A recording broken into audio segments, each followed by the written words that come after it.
অনেক বেশি শখ করে এবার বরের সাথে ম্যাচিং ড্রেস বানিয়েছিলাম, কিন্তু ভাবতেই পারিনি সেই ড্রেসটা একসাথে পরা হবে না। আসসালামু আলাইকুম, আশা করি সবাই অনেক অনেক ভালো আছেন। আমি আলহামদুলিল্লাহ ভালো আছি। আর আজকে আমরা যাচ্ছি আমার মামার বাসায় বেড়ানোর জন্য। ভেবেছিলাম ঈদে যেহেতু ম্যাচিং ড্রেস পরা হয়নি, তো মামার বাসাতেই ম্যাচিং ড্রেসটা পরে যাই, কিন্তু ভাবতেই পারিনি এরকম একটা কাণ্ড হবে। তো সে পাঞ্জাবি পরার পরে দেখছে যে পাঞ্জাবিটা তার টাইট হচ্ছে। অনেক আগে আমি তার জন্য 44 সাইজের পাঞ্জাবি নিয়েছিলাম, সেজন্য আমি 44 সাইজে অর্ডার করি।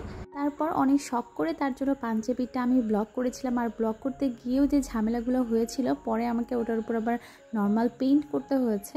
তো অনেক ঝামেলা পোহানোর পরে কিন্তু পাঞ্জাবিটা আমি রেডি করতে পেরেছি, কিন্তু সে পরার পরে এখন দেখি যে তার গায়ে আসলে ফিট হচ্ছে না, টাইট হচ্ছে পাঞ্জাবিটা। পরে সে পাঞ্জাবিটা খুলে ফেলেছে, আমাদের আর একসাথে ড্রেস পরে ঘুরতে যাওয়া হয়নি। তো সে পাঞ্জাবি পরার পরে যখন দেখলাম যে এই অবস্থা, তখন এত বেশি মন খারাপ হয়েছিল যেটা আসলে বলে বোঝাতে পারবো না। তখন মনে হয়েছিল যে আসলে পাঞ্জাবিটাই মনে হয় কুফা, কারণ শুরু থেকে এই পাঞ্জাবিটাতে ঝামেলা হচ্ছিল। আর অনেক শখ করেছিলাম যে একসঙ্গে ঘুরতে যাব ম্যাচিং ড্রেস পরে, কিন্তু সেই স্বপ্নটা আমার আর পূরণ হলো না কিছুতেই। পরে আসলে মনকে সান্ত্বনা দিচ্ছিলাম যে এখানে আসলে কোনো কিছুই করার নেই, যা হয় আমাদের মঙ্গলের জন্যই হয়, হয়তো বা এটাতেও কোনো ভালো কিছু নিহিত আছে, সেই জন্য এরকম কিছু ঘটেছে। যাই হোক, সুখের সময় আর বেশি দুঃখের কথা না বলি। তো চলে এসেছি নানু বাসায়। নানু বাসায় আমার বেশ ভালো লাগে। আমার বিয়ের পর থেকে এই বাসাটায় আসলে আমি কেন জানি না আমার একটা অন্যরকম শান্তি লাগে। আর সেটা আমার মেয়ের ক্ষেত্রেও, আমার মেয়েও যখন আসে তখন এই বাসাতে অনেক বেশি এনজয় করে সে। আসলে এই মানুষগুলো শুরুর দিক থেকে আমাকে এত বেশি ভালোবাসে, মানে আমার বিয়ের পর থেকে আমি দেখি যে তারা আমাকে এত বেশি স্নেহ করে, যেটা বলার মতো না। এরকম হয় না যে আসলে চাকরি বাকরি না থাকলে কিছু আত্মীয় স্বজন আছে যে একভাবে ট্রিট করে, আবার যখন যে আপনি একটা ভালো পজিশনে চলে যাবেন তখন অন্যভাবে ট্রিট করে। এই মানুষগুলো না আমার কাছে একদমই সেরকম না।